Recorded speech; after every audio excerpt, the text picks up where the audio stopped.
자, 여기는 큐비, 퀸즈 유니버시티 벨파스트의 약대 건물입니다. Tell us about MMI interviews of yours. Sure. Students will have 6 questions that they will have to answer. And beforehand, I should say that students are briefed. They will receive a lot of information on how they can prepare for it and what to expect on the day.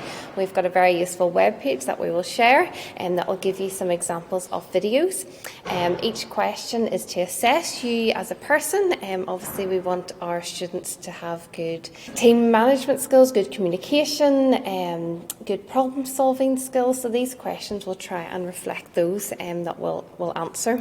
For example, one of the scenarios, most of the time it's either scenario based or personal experience. So a scenario would be that you are working in a team to complete a group exercise and one person in the team is not pulling their weight.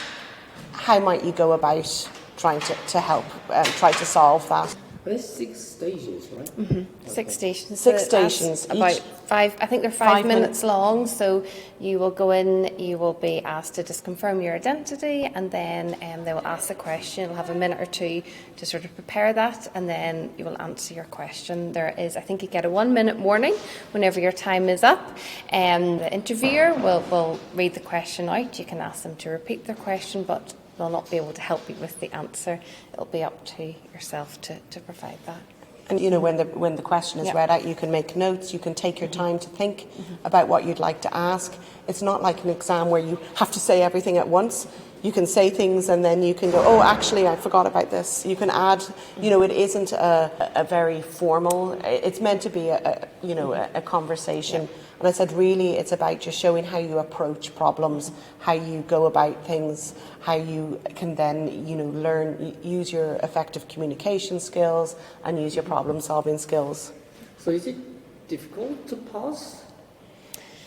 There's no pass rate as such. We say to students that if maybe their first question, they were a bit nervous, they maybe didn't answer it as well, just forget about it, put it out of your head, because the next question you come to, it'll be a different interviewer and it'll be marked separately. So you could maybe make up a couple of marks that you maybe missed on a previous question. So we just say to students, because it can be very nervous and they can be quite, you know, anxious at the start. So just take each question and answer them to the best of your ability.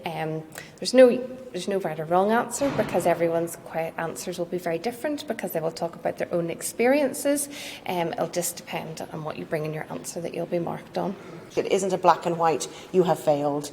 You know, it is very much about just trying to assess those personal skills. And because of that, as I said, it isn't a pass-fail. It is just, we're just looking to ensure our students have those core values. We are preparing our students to be healthcare professionals. These students need to be empathetic. They need to, as I said, be able to communicate.